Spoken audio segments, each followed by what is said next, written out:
Bonjour, aujourd'hui nouvelle vidéo concernant ce virus qui attaque le monde entier.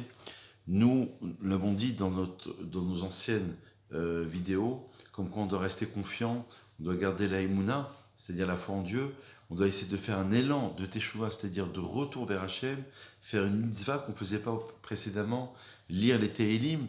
Il y a différents groupes qui ont instauré un certain nombre de Tehillim à lire. Il y a aussi la lecture de la Kétoret, la lecture du Hana Bekoar, la lecture de, du Yoshev Beseter Elion, qui est le psaume 91, enfin énormément de lectures, la lecture du Zohar aussi, qui sont véritablement des protections. Et ce qu'il y a d'incroyable, c'est que cette semaine, nous allons lire les 2 dernières sections du livre de Shemot. Le livre de Shemot est appelé, d'après le Ramban Nachmanide, comme étant le livre de la galoute et de la Géoula, c'est-à-dire de l'exil et de la délivrance. Vayakel, c'est que Moshe va rassembler les enfants d'Israël. On a une mitzvah aujourd'hui, non pas de se rassembler dans le sens propre, mais dans le sens figuré. Chacun chez soi, mais avec le même élan, avec la même volonté, le même cœur, en quelque sorte. Pekoudé, puisqu'on parle de la construction du Mishkan, la construction du tabernacle, Pekoudé, c'est essentiellement le dénombrement, c'est-à-dire la particularité. La Chassidoute enseigne qu'on va essayer de retrouver un certain rassemblement, un certain kahal, une idée de se rassembler à travers l'individualité. Donc chacun devra rester chez soi, mais en partageant en quelque sorte, d'un point de vue de sa profondeur, le même élan. Et ce qu'il y a d'incroyable, c'est que cette idée du rassemblement tombe justement dans la paracha qui nous indique l'injonction du respect du Shabbat. C'est quand même incroyable. Et aujourd'hui, cette semaine, nous sommes obligés d'être confinés, de se confiner, de reprendre un certain cours avec la cellule familiale, avec nos femmes, avec nos enfants, nos petits-enfants éventuellement. Et on se doit de revenir vers l'identité. C'est ça l'introspection dont nous parlions dans nos précédentes vidéos, une forme d'introspection, de recul par rapport à un monde qui va mal. On a parlé de l'alimentaire, du sanitaire, évidemment de l'économie, des échanges. Et donc tout ce genre tout ce qui se passe autour de nous doit nous apporter évidemment une certaine réflexion. Je voudrais aussi vous dire que le respect du Shabbat est essentiel. Alors, il faut en profiter, puisque nous sommes dans la paracha qui nous parle précisément de l'injonction du Shabbat. Vayakel Moshe, Moshe va rassembler les enfants d'Israël pour leur ordonner de faire le Shabbat, de travailler pendant 6 jours, de se reposer le 7e jour, et ensuite on en parlera de l'injonction qui est faite justement à la construction du Mishkan. Ça, c'est la première indication.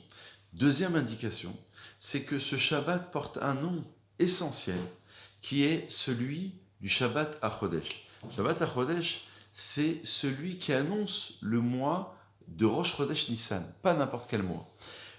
On devait se préparer, puisqu'on a eu 4 Shabbatot, Shkalim, Zachor et Para, et enfin Chodesh, qui sont des Shabbatot de préparation, de purification, Shabbat Para en l'occurrence, pour annoncer le mois de Nissan, qui est le mois de la Géoula, qui est le mois, d'après une lecture, de la délivrance. Et donc, Chodesh vient de la racine de Chadash, c'est-à-dire du renouveau. On va essayer de se renouveler. On va essayer de devenir des individus qui ont réussi à comprendre les événements, qui ont réussi en quelque sorte à se renouveler. Donc il y a déjà 2 messages très forts.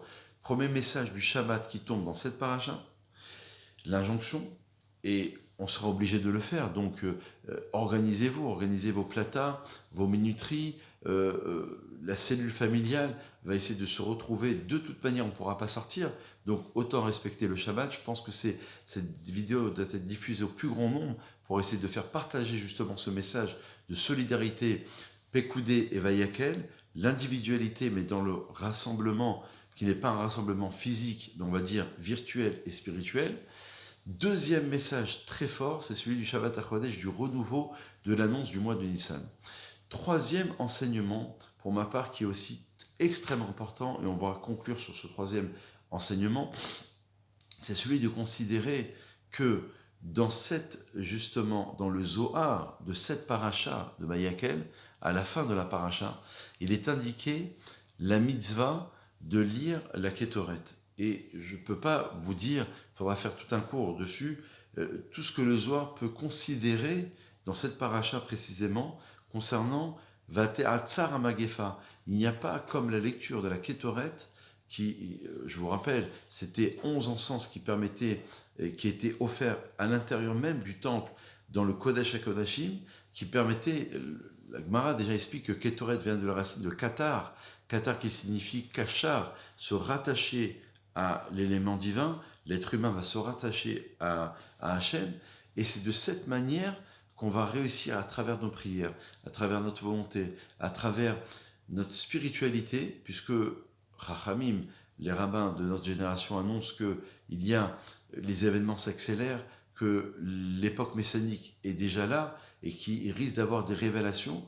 Alors autant inciter justement nos fidèles à un véritable retour en lisant cette Kétoret qui est mentionnée dans cette paracha du Zohar, de la paracha de Vayakel, et qui permettra, je l'espère en tous les cas, un véritable retour, et surtout ne pas tomber dans une crainte démesurée. Celui qui a la Emouna, celui qui est rattaché à la source divine, il ne peut pas chuter. Le Shomer Emonim, qui était un des élèves du Hari Akadosh, enseignait précisément que lorsqu'on a peur, lorsqu'on a les angoisses, c'est ce qui entraîne une énergie négative. Et au contraire, lorsqu'on a la Emouna, cette Emouna d'être attaché à Dieu, on n'a peur de rien. Donc on est en quelque sorte rattaché à la spiritualité, à la source divine. C'est ce qu'on espère. Bonne réflexion et à très vite.